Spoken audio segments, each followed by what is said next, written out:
အားလုံးပဲမင်္ဂလာပါဗျာဒါတော့ကျွန်တော်အင်္ဂါနေ့နေ့လည်စာလေးပါဗျာအင်္ဂါနေ့နေ့လည်စာဒါတော့အော်ဆွန်းတော့ဗျာအော်ဆွန်းတော့ဒီ special ပေါ့ဗျာအော်ဆွန်းတော့ဒီဒါတော့ပဇွန်ချက်တယ်ဗျာပဇွန်စီလန်ချက်တယ်ပဇွန်စီလန်ဒီ special ပေါ့ဗျာပဇွန်စီလန်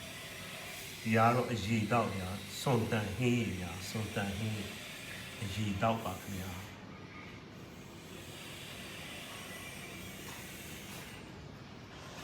ဒါတော့ကစုံရဲ့ကြုံပါခင်ဗျာကစုံရဲ့ကြုံ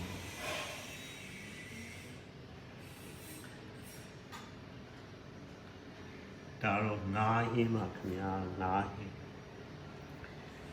ကဲကျွန်တော်ဗီဒီယိုကိုအဆုံးထိကြည့်ပေးကြတဲ့တယောက်ချင်းမိတယ်တော့လည်းကျေးဇူးတင်ပါတယ်ဗျာကျွန်တော်တို့နောက်ဗီဒီယိုတွေမှာပြန်တွေ့ပါမယ်ခင်ဗျာအားလုံးကျေးဇူးအထူးတင်ပါတယ်